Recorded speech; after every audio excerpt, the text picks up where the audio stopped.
Hello, welcome to Algebra 2 Common Core. Today we're going to take a look at some important features of functions. So let's begin with exercise number 1, taking a look at the graph of the function f of x that is given to us. The first part of the question asks us to identify the y-intercept. Let's recall that the y-intercept is the place where the graph crosses the y-axis. At that spot, which I've highlighted right there, you'll notice that the x-coordinate is equal to 0. So the y-intercept for this graph is going to be y equals 2. For the x-intercepts, we have several words that we can use for x-intercepts. Very often we'll see the word 0 to refer to an x-intercept. So zeros are another name for x-intercepts. That's going to, of course, be the spot where the graph crosses the x-axis. So this time the y-coordinate would be equal to 0. For this particular graph, the furthest to the left x-intercept would occur at x is equal to -6. But we also see that on the right side of the graph, to the right of the origin, we have an x-intercept at x equals 4. We want to take a look at the graph from a value of -1 on the x-axis to a value of 2 on the x-axis. When we look at that part of our graph, we see that -1 is back here, so my graph starts right here at -1 on the x-axis and continues to the x value of +2. What I notice about that graph is that that part of the graph is an increasing function. Increasing meaning that as the x gets bigger, the y gets bigger as well. So as x increases, y also increases.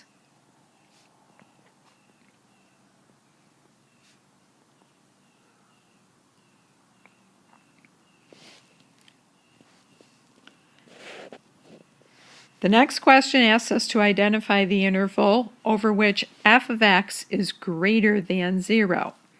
First of all, we know that f of x stands for the output, or the y value of my graph.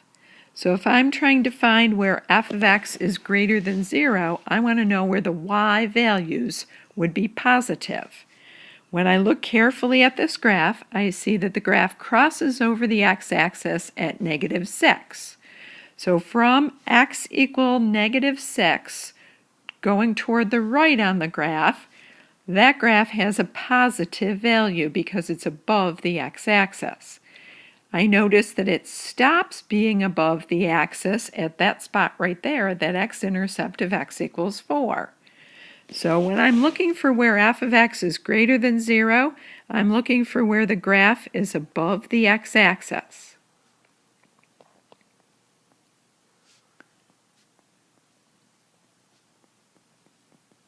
We need to give the interval for which that happens. So it begins at -6 and stops at 4, but you'll notice that at -6 and at 4, the function values are 0, so they're not greater than 0. So I'm not going to include -6 or 4 in my interval, so I'm putting a curved bracket around both of those numbers. In part E, we want to look for maximum and minimum points on our graph. We'll see this word relative maximum or minimum identifying a peak or a valley in the curve. So for a relative max, I'm going to abbreviate it REL for relative max. Remember that I am looking for a peak. Peaks occur on this graph at this spot right here. We want to give the x-coordinate of that spot, so the x-coordinate would be equal to -4. We see that there's going to be another peak on this graph right here, and that peak is occurring at x equals positive 2. So both of those x values correspond to peaks or relative maximum points on my graph. Now we also have some relative minimum points on the graph. Relative minimums are going to be places where we see a valley on the graph. So looking carefully, I see that I have a valley at this spot right here, and again at this spot right here. I want to give the x coordinates for those two spots. So for my first relative minimum or valley, that's going to be x is equal to -1. And for my second one, that's going to be x is equal to 5. For question F, we are being asked to identify the absolute maximum and minimum values of the function. When we're asked for values, that's going to mean something different for us. A value is going to correspond to the y coordinate of our point. So we want to find where we have the very largest y coordinate, that will be the absolute maximum, and the very smallest y coordinate, that'll be the absolute minimum. So on this graph, I see that there's an absolute minimum. The lowest spot on my graph occurring when x is equal to -8, but the low spot is right here on my graph. Since I'm being asked for the lowest value, I'm going to give the lowest y value. So the absolute minimum value will be -4. But then it says, where does it occur? It occurs at x equals -8. So I could identify that on my graph as the absolute minimum.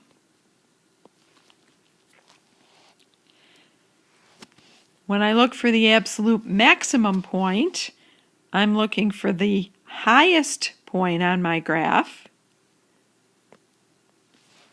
So looking carefully, I see that the largest y value is occurring right here. I see that the x-coordinate is 2, but when I count up on the y-axis, I see that that value is equal to 8. So my absolute maximum value will be 8, and it occurs at x equals 2. So it's important to notice that we had to give the value of the function, meaning the highest point and the lowest point in terms of the y-coordinates. For part G, we want to recognize the domain and the range again and write it in interval notation. So now that we've looked at these maximum and minimum points, the domain and range should be pretty easy for us. We see that the domain is all values of x starting over here at -8 and continuing over here to my last x value of 6. So the interval that represents the domain would be the interval from -8 to 6. We're going to include the endpoint, so we're going to identify that with square brackets. For the range, we see that our lowest y value was -4, and our highest y value is 8. Again, we're going to put those in square brackets, showing that both of those are included in our interval.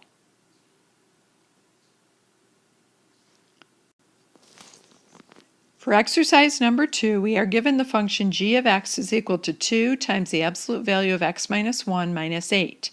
Please pause the video and come back when you have graphed this on your graphing calculator. Please make a table of values going from -4 to 7 and then plot the points on your graph. Come back and check to see that it matches with mine. Let's continue with question B.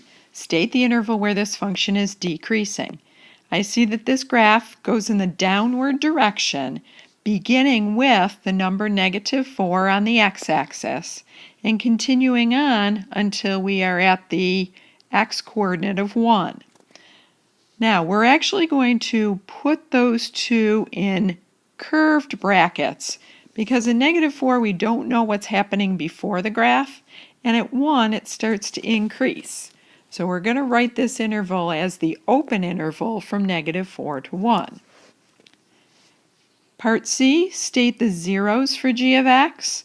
The zeros are the place where the graph crosses the x-axis, so that's going to be where the g of x value, or the y-coordinate, is equal to 0. So when we look on our graph, we see that the graph has a 0 right here, and again right here. We can also look in our table of values and see that we have a 0 right here, and again right here. So we have two x-coordinates where the graph crosses the x-axis at x equals -3 and at x equals +5. Remember that these are also called x-intercepts.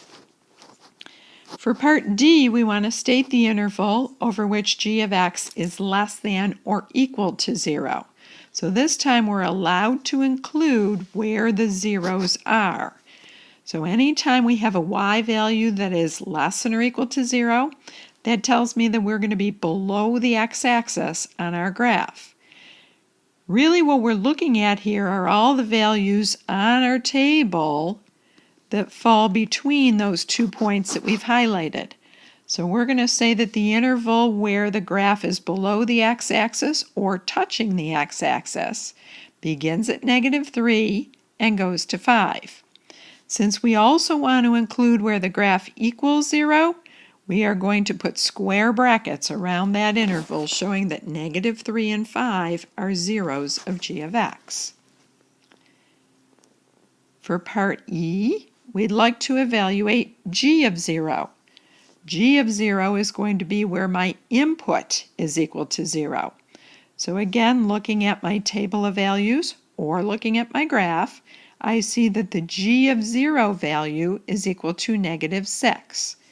This corresponds, of course, to the y-intercept on my graph. It's going to be important that we understand the terminology in this section.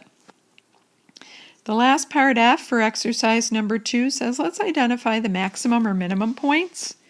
When I look at my graph, I see that this graph goes to a minimum right here. That minimum point is going to be the coordinates 1, -8. Notice that I'm recognizing these as coordinates, so that's why I'm putting them in parentheses. You'll see that this graph also has a maximum point. I could call this an absolute maximum point right here at this spot right here. Even though it's not a peak on my graph, it's still the highest y value. So the coordinates for the maximum point for this graph are going to be the coordinates 7, 4. Again, we could have looked at our table of values to find the lowest value or the smallest y value for the minimum and the largest y value for the maximum.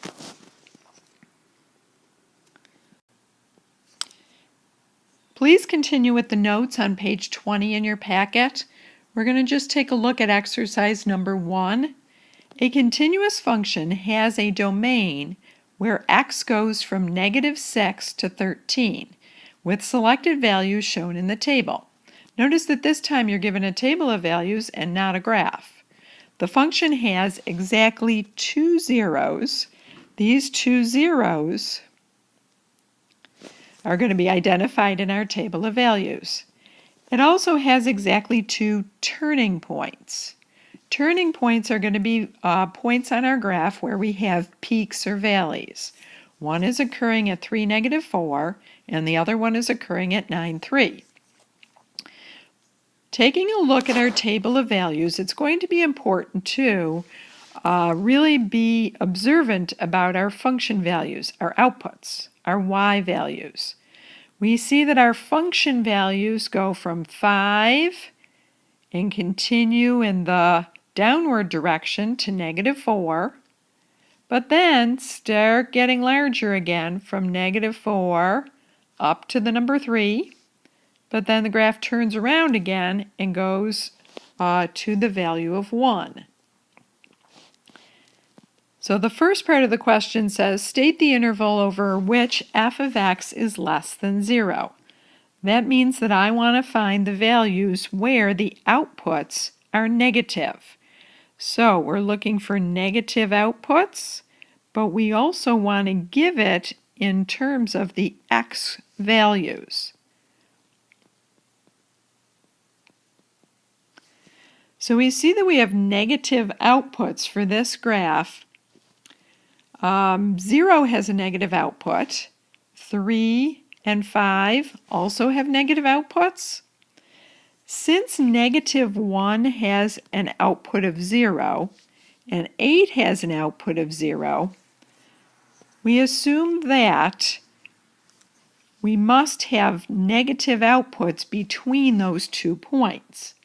So the interval for which we have negative outputs on our graph would start with negative 1 and go up to 8. We're not going to include either of those endpoints in our interval because negative 1 and 8 both have 0 for their outputs. For part B, we want to state the interval over which f of x is increasing. Remember that we noticed that our function value is going up when we are looking at an x-coordinate of 3. This is the lowest point on my graph because the y-coordinate is the very smallest. My graph continues going up until an x-coordinate of 9, where the function value is 3.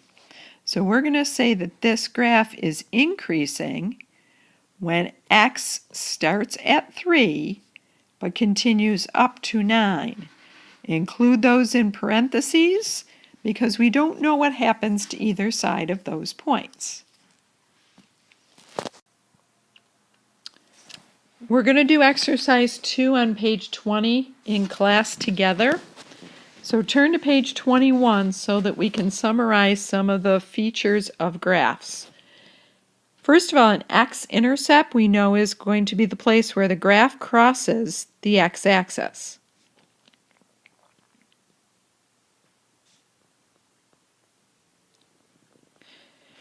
We need to know that the y value is equal to 0 at that spot. Remember that an x-intercept is also called a 0 on the graph. The y-intercept is the place where the graph crosses the y-axis.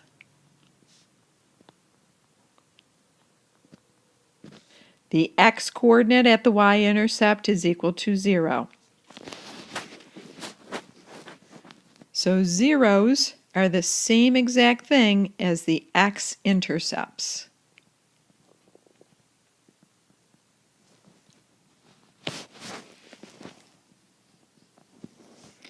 The intervals where a graph is increasing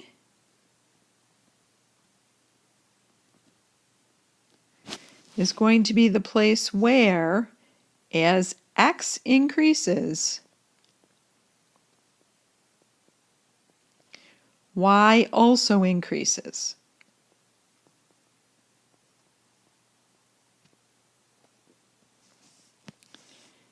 The decreasing intervals on a graph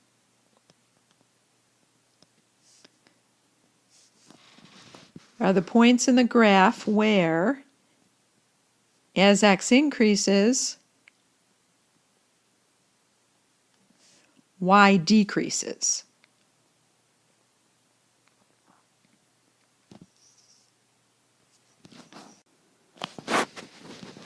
F of x is greater than 0 anywhere where the graph is above the x-axis.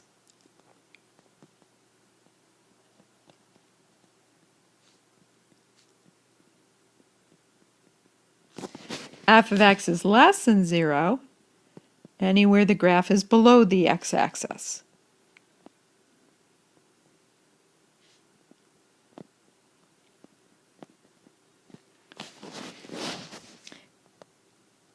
A relative maximum point is a peak on the curve. A relative minimum point is a valley on the curve.